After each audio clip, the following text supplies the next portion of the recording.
Welcome to the Kirkpatrick Podcast, bridging traditions and trends in learning and performance evaluation.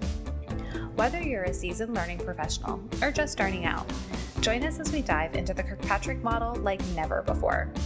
Through stories and insights, we are fusing time-honored methods with cutting-edge innovations to help you navigate the ever-evolving world of learning and performance evaluation.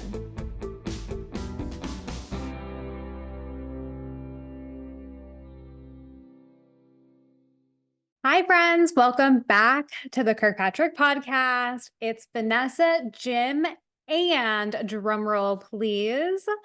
We've got a very special guest with us. We've got Wendy Kayser Kirkpatrick. Hey, Wendy. Thank you so much for joining us. Oh, so happy to be here, Vanessa.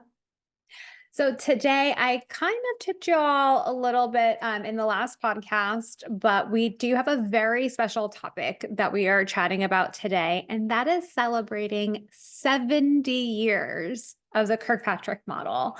I just cannot believe I randomly did a little bit of math, and then I realized at the end of last year that it was going to be 70 years that, Don's been doing this research and then created the model, and just we know where the world went with the valuation after that. And so I'm just so excited that we're able to spend some time today celebrating, learning more of the history, and hearing all of the amazing stories. So first, Jim, of course, we would not be here today if it was not for your father. What can you tell me about the initial creation of the Kirkpatrick model and how it came to fruition? Well, actually, it all started in 1953 when I was born. I was kind of the trigger for this whole thing, actually. Well, not really. But the year after that, when he had this little baby boy running around, he was working on his dissertation. And he was pretty much becoming an expert in supervision, coaching, time management, managing change, those kind of things. So he was doing his dissertation on supervision. And he had a live class that he was doing. And then afterwards, he started thinking, I ought to find out what they think about the training. So he started gathering some information, and he said, so I kind of want to know what the reaction was. And well, I better test them a little bit to see if they retained any of it for knowledge. And then kind of a novel idea that came to him. Why don't we find out what actually happened afterwards? Did they actually change their behavior? So in that 1954, his dissertation really covered, he didn't call them levels at that point. He just said, we want to see the reaction, we want to see the learning, we want to see the behavior. So he didn't go beyond that until like 5 years later when he was writing some articles, 4 articles at this point, 1 on reaction, 2 on learning, 3 on behavior. And then the 4th one, what do you know, was on results. So that's really how it came to be. And he went back to his professor job, teaching other things, and pretty much left evaluation alone for the next 15 years. Wow. What made him come back to evaluation? Well, he was teaching a program, I think it was Motorola, on the performance appraisals. And somebody came up to him during break. This was in 1970. Well, it was maybe early 1970s when they said, hey, Dr. Kirkpatrick, we're using your model all over the world. He said, really? What model is that? Why, the Kirkpatrick model. He said, what's that? He said, it's the 4 levels. He said, what's that? So interesting enough that the industry took those articles from 1959 to the beginning of 1960, and somehow it became known as the Kirkpatrick 4 levels. So he's no fool. He thought, well, if the industry's calling it, I might as well jump on board and see what I could do to contribute to it after that. Love it. And now here we are. So Wendy, Jim, what would you say the initial problem was that Don was really looking to solve? Well, I think it's really the very basic need that we all have. We want to know, with all this effort that I'm putting into my training, is it actually producing the outcomes that everyone is hoping for? Is the training helping people to do what they want to do? Are they getting the results they're looking for? So, it's just these very basic questions that the model helps us to answer in such a simple way. Yeah, I love that you're sharing that it's so simple. And I think sometimes I get a little nervous saying that, that it's simple, because I don't want to downplay the model, because, there is work and effort involved in it. But that's definitely what attracted me to it, and why, I would continue to go back to my work. It's very easy to follow. It's very, you can understand it. And that simplicity and being able to tell someone else what it is that you're doing that has no idea about the work, maybe they do something else differently. That is where I think the beauty of it is, and that's where I think that change would continue, and where people can really grab hold of it and then bring it through as we see it wave through our entire industry. Speaking of, Wendy, what would you say, or why do you think the model has stood the test of time? Do you think it's the simplicity of it? I do. And I love the point you're bringing up, Vanessa, that the model is simple, and you're almost hesitating to say, well, it's simple, because sometimes simple has a negative connotation. Like, people think simple means not sophisticated enough to work. So what I would say is it's elegantly simple. Like Jim said, this model really came from some pretty humble beginnings. A man working on his dissertation to find out if his work that he was doing university outreach to teach supervisory skills to the companies in the area. He wanted to know if it was working and if his career had meaning. And then sharing this model through 4 articles that really led to the training industry worldwide, just from 4 articles. Mm-hmm. Making a model and using it and finding success with it. That's the elegant simplicity. But you have brought up something that I think is important, Vanessa, that just because it's elegantly simple doesn't mean everybody finds it really easy to implement. Mm-hmm. Some of the levels are definitely easier than others. And I think we see that evidenced in how people are implementing the model worldwide. Like, I would say levels 1 and 2, they're pretty easy. Levels 3 and 4 aren't hard, but I think people have to think through how they're actually going to approach those and have a plan for them. And then from that, they can create a plan that's easy to implement, but it does really need to have a plan up front. And like Jim said, Don didn't really even, when he did his dissertation, have a plan in place for exactly how he was going to evaluate levels 3 and 4. So that kind of brings us up to really where the world is today with the model. Jim, I want to give you a moment to respond to that. But before I do, I'm just going to shamelessly plug our podcast episode on automation. Jim is now the king of automation. I know, Wendy, you're I know by this.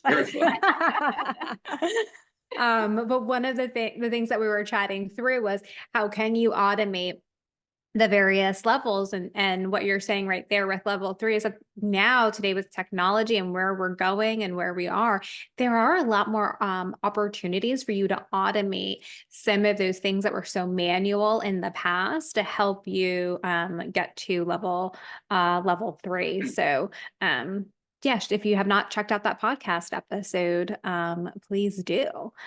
So Jim, what do you think about the model standing the test of time? Are you surprised? Well, all of a sudden, the name Kirkpatrick, for some reason, stuck. Yeah. Like we're going to Xerox a copy of something. It just stuck, and globally, it went throughout the world and became that. So it's around, and I think the simplicity of it is important, but also the challenge remains for level 3.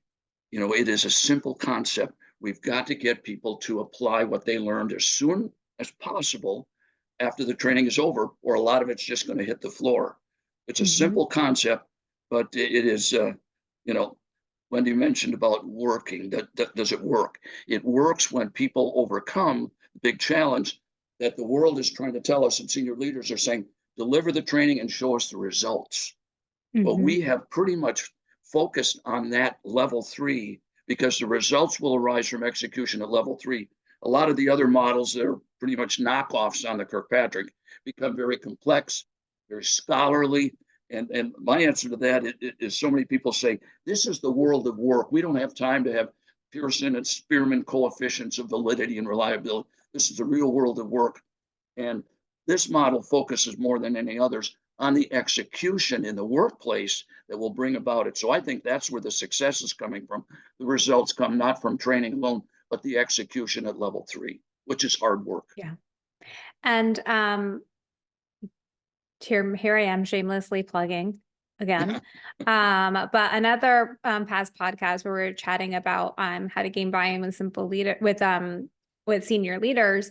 And one of the things that you and I chatted about, Jim, was the concept of utilizing the language of the business and not being too academic and things like that, right, Wendy? Like that is where you're going to make those change. And that is where they're going to understand, you're going to gain those buy-in. You're not going to make them feel maybe silly, stupid for not understanding what it is that you're saying. So when you get more complex because you think you're solving a problem that there is in the Kirkpatrick model, you're actually now doing the opposite to your end audience. Is, it's becoming too much. It's becoming too overwhelming.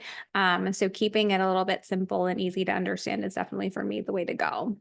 And you also mentioned that the senior leaders and the language that we speak to them. We speak our language being learner language. Oh, we've got new upskilling. We've got, new competency model. And what's that basically doing is flashing a red sign that says cost center.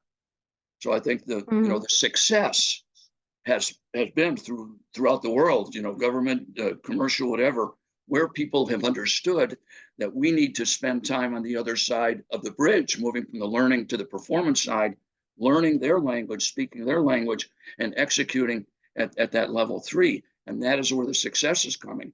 And so much of our industry, when we ask them, well, what's the first department to get cut? Oh, it's training. It's a foregone conclusion. It's automatic. Now, the bad news is that that's true. A lot of it's getting cut because they're not making the transition to the workplace. The good news, it's our own fault because we start using their language. We start relying totally on level 1, level 2. And the good news is that if we can morph ourselves and become learning and performance professionals the other side of the bridge, it is no longer a foregone conclusion, because I'm getting all agitated here, because the senior leaders find value in that and partnerships rather than the brand new shiny new object at level 1 and level 2. That's where the success is coming. Yeah, Wendy, this is Jim and I we get hot under the collar around certain topics. Sometimes I'll end up on a TED Talk, sometimes he will. So welcome to the craziness of the Kirkpatrick Podcast. I know Jim's answer to this, but I want to know yours, Wendy. I actually don't know this one. Do you have a favorite level of the model? Oh, I do. And this comes through in everything we do. I am all about level 4 results. When I wake up in the morning, which is usually hours before my alarm goes off, my mind starts going to, okay, what can I do today to push forward whatever the thing that's top of mind for me is. So, in saying it's all about level 4 results, though, I also am keenly aware you're not going to get level 4 without really great execution at level 3. So isn't it funny how I just said that I am all about level 4 results, but I realize the first thing I think is, what do I need to do? I think Jim and I share a common pet peeve when people say, if you can dream it, you can do it. We're like, oh gosh, yeah, well, that's a bit of an oversimplification because, a dream is a great thing, but you know what makes your dreams come true? Making an execution plan where you literally spell out what are the steps that I actually need to take, the effort that I need to put in, and the things that I need to do to make incremental steps towards that dream. So I'm all about level 4, love level 4, but I know that level 4 will only happen if you invest the effort in level 3. Now, let me tell you something just came to me, Wendy, that is, I think, why this happens. The research generally says there's about 15% of the general population that doesn't need to be encouraged and poked and carrot and stick and all the support and accountability kind of things. You're in that 15%. You right from the day you were young, you have disciplined yourself, haven't you, without needing those things. I'm in the 85% clearly. Without the reminders, without someone said, Jim, get up, it's time to go to the gym. I will revert, and 85% of my colleagues in the world will go back to what's familiar and comfortable. Therefore, you can focus on level 4 because level 3 is natural for you. I have to focus on level 3 because it's not. That could be a whole podcast episode, actually. Maybe we'll save it for the Kirkpatrick Summit and the Ask Us Anything panel. Stories of maybe Wendy having to motivate Jim to do stuff. I don't know. I wonder if that ever occurred over the years. I think there was a lot of different ways she tried. I know. Oh, Oh my yeah. God. You know what? I'll have fun just thinking about preparing for that panel. Now, you both have done so much work together. If we could, this is a little bit off the outline, but before I get to my next question for y'all, I want to know a little bit about the beginnings of Kirkpatrick Partners, and how you all met, and how, Wendy, you got to know the model, and then how Kirkpatrick Partners came to be. Yeah, absolutely. So this was back in the early 2000s. I was a training manager for a company that makes window blinds and shades and shutters. And I had just transitioned over from the business side. I had been in marketing, and I realized the value of training, quite honestly. We were launching a new product, and I thought what the HR department that handled training said was just going to take too long. So I thought, I'll just do the training myself. How hard could it be? Well, let's just say before I knew anything about training, it didn't go so well. So I developed a whole new respect for training and took it upon myself to really learn it. And I even thought about going back to school and getting another degree in a related field. But back at that time, there really weren't as many targeted degrees like there are now. So people entering training now really have a great advantage, I think. I was finding, things like, oh, you could get an education degree, you could get a communications degree, but there was nothing really that I could find that was focused on adult learning. So I thought, I'm just going to kind of piece this together myself. So I went and got some certifications, read books, and I was working on those things, and I came across this thing called the Kirkpatrick Model. And I thought, like you said, well, it says this is the most utilized model in the world. I can understand why. It's really easy to understand. It's just like, just the light bulb went off for me. And around that time, somebody named Dr. Jim Kirkpatrick was going to be making a presentation at my local ATD chapter, which at that point was in St. Louis, Missouri. And did a little Google search, and I'm like, oh my gosh, this is like the Kirkpatrick family. I have to be there. I circled the date on my calendar, had to rearrange some travel because it was a really busy time of year, but I'm like, I'm going to be there. So I went, and Dr. Kirkpatrick, as it was at that time, seemed to be spending a little more time at our table during the group activities. And at the end of he loves this story. At the at the end of the session, I was rushing out the door because I had to get home to get to a conference call, and I felt this hand on my arm.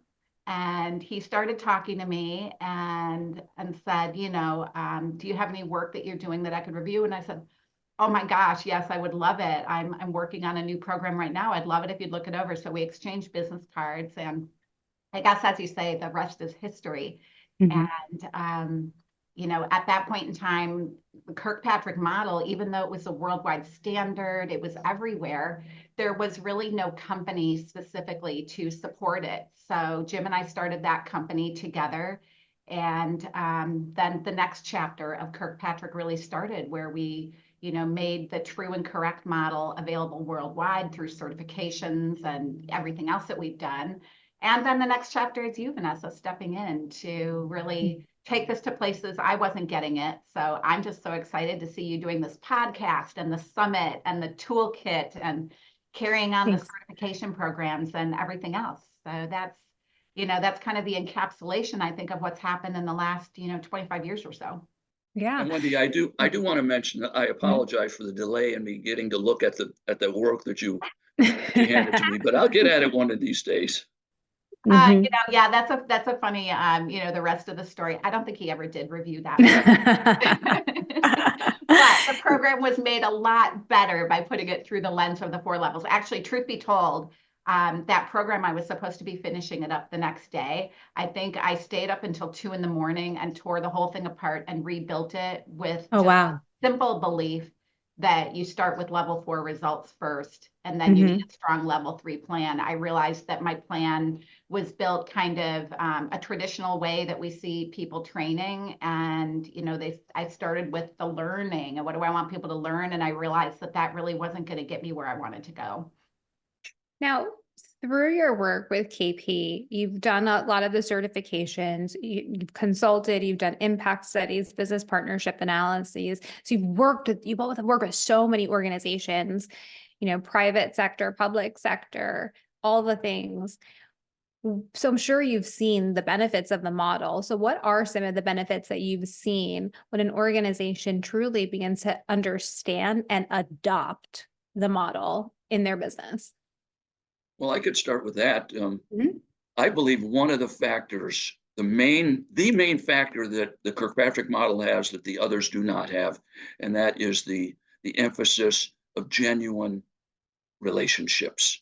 There's a science, they have a lot of science kind of thing, but right from the start with Don's spirit, his spirit of connecting with people, with humor, with caring, all those kind of things, I think has been the glue that has made that happen.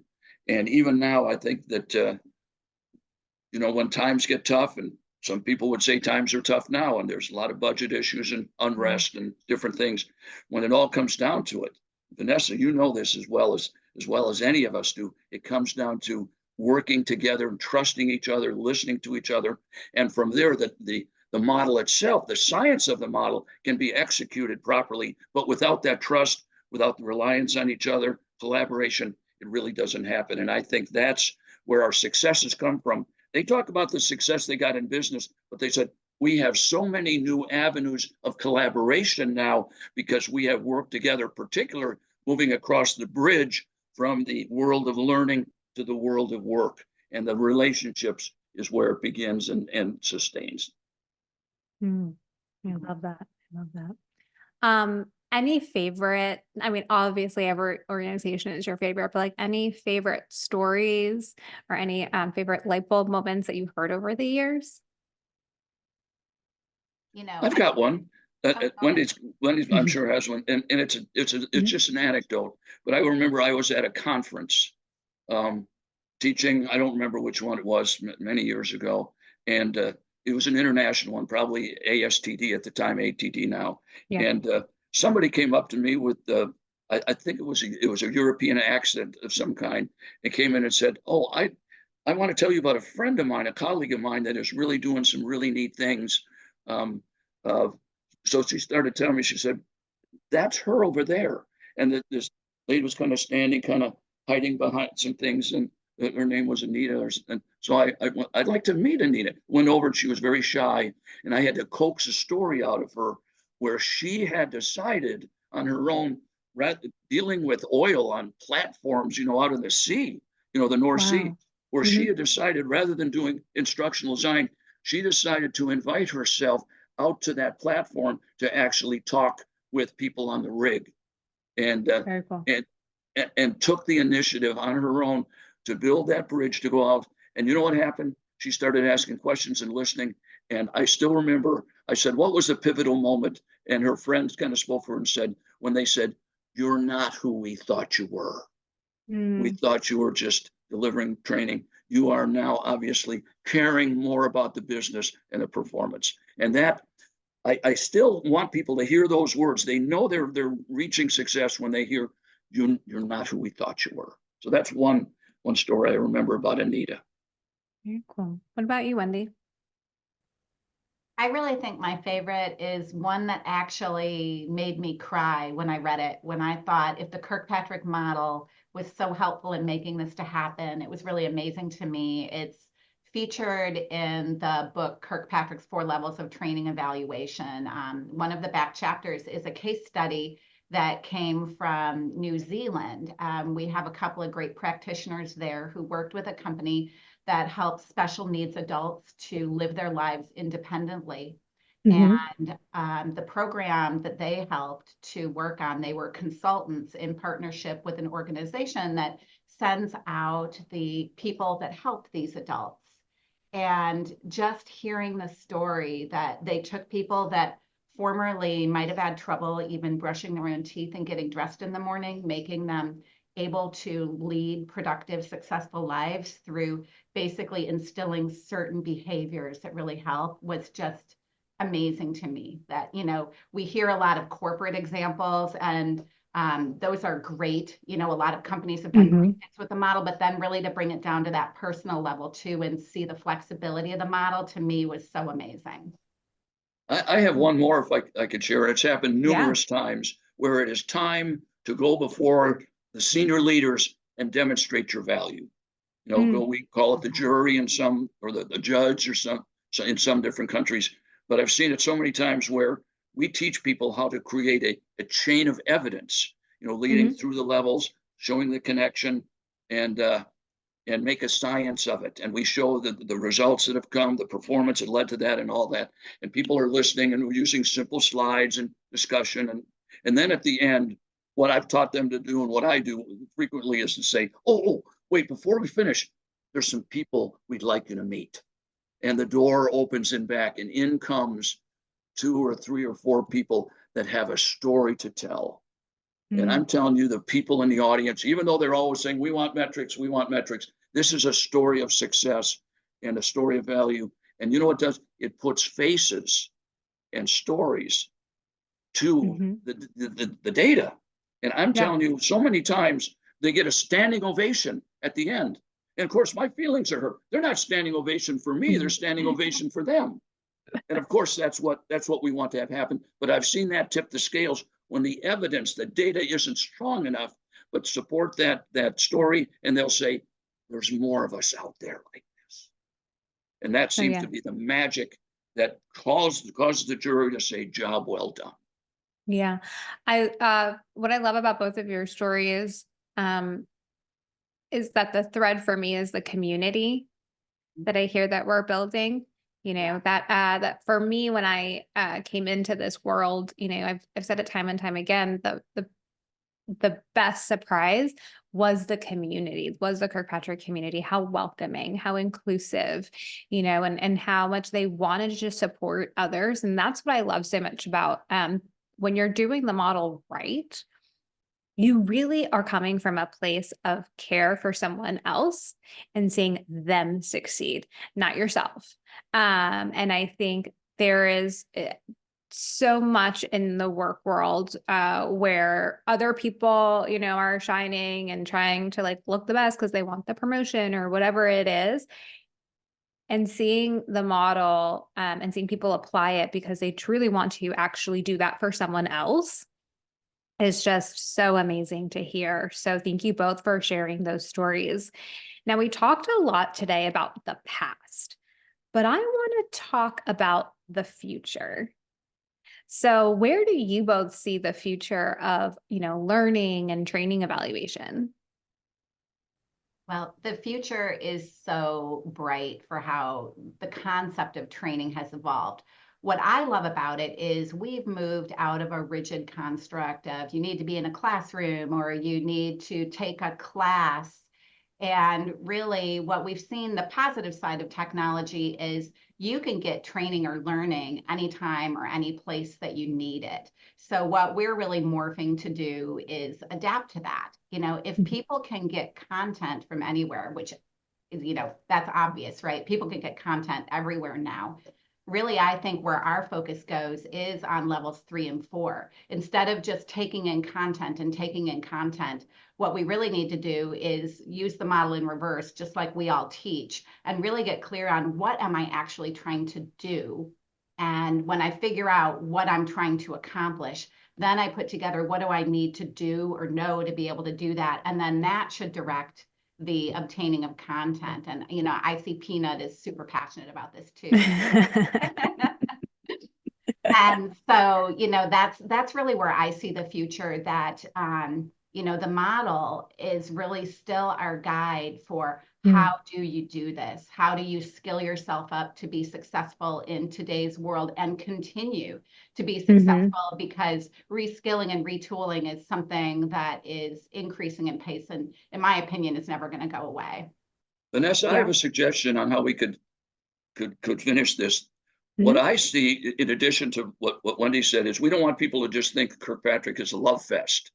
Yeah. We just have to all get along, and that's kind of the part of the foundation for it. But we are getting much better at dialing in what kind of evidence that the line managers and the supervisors, the department heads and the senior leaders like to see in order to say job well done. And so we're really, dialing that in a step-by-step process. But the way we do that is we make sure we check with them. What would you like to see that is going to convince you that your goals have been met? And there are so many other models that they get so complicated, and Spearman coefficient and stuff. And the senior leaders go, that's not what we want. Or they're also delivering things that has a lot to do with level 1 and level 2. They said, that's not what we want. So we really know that we have to convince their minds as well as their hearts with that. And yeah, absolutely. And I know you, I am not the AI person, but you've shared a lot with me, and I've learned a lot about how automation can streamline the things Wendy's talking about, the things I'm talking about. Yeah, absolutely. Absolutely. So a couple of things before we go. I'm going to hope that this is going to come out of this one could be rough. I don't know. Rough for me, I will say. Preface it with rough for me. What do you think Don would say? See, I've never met him. Never had a conversation. So he's never got, we're never going to unfortunately get to meet. What do you think that he would say about the model today and Kirkpatrick Partners? Well, let me start with that. I know one thing that he would say and has said, before he died in 2014, is how thankful he was for Wendy that kept him in the loop, would not allow him to go out to pasture, and kept him calling into programs and doing cameo appearances and things like that. So, and he oftentimes said, we'd talk to him about required drivers, leading indicators and all that. And he'd go, oh, that's very interesting. I don't understand it, but you guys keep doing that. And I know he would be proud of how many people have trusted in the model. Wendy, your thoughts? And Vanessa, I would say he'd be making you an honorary Kirkpatrick family member. Oh, thank you. The new energy that you're bringing to the brand, really taking it to the next level. He would be so thrilled with that. One thing that was great about Don is he didn't say, this is my model. Remember, he's not the one that even called it a model or the 4 levels. He had this idea, and he was so excited and thrilled to see the industry grab it and run with it. And he would say exactly the same thing to you. So carry on, Vanessa. I know he would be excited about what you're doing, and we are so excited about all of the great new things that you're bringing to Kirkpatrick Partners and really to the world. Awesome. Well, thank you. Whew, feel a little bit better. Knot in my stomach is gone. And I'm excited.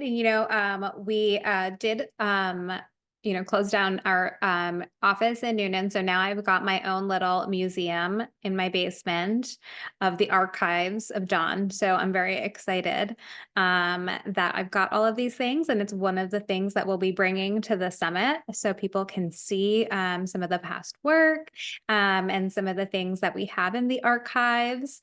And along with that, we'll be bringing more of this type of conversation and this celebration in a much larger scale.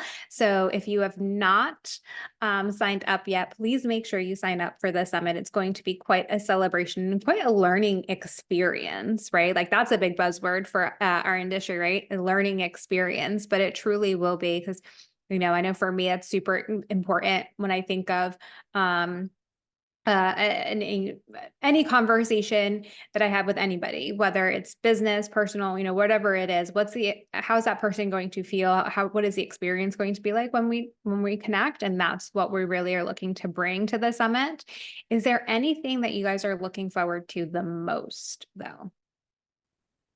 Oh, I have to say, connecting with the people, and of Mhm. course, just seeing all my industry friends again and the amazing practitioners out there who are doing this. But at a deeper level, I know what this is going to do is facilitate probably the best conversation that has ever occurred on this planet around people using the model and achieving the success that they're looking for. You know, it's funny that people will call in and they'll say, well, are any real people doing this? There are going to be hundreds of real people who are doing this. So if you're someone out there listening saying, gosh, like I understand this conceptually, but how do I really do this?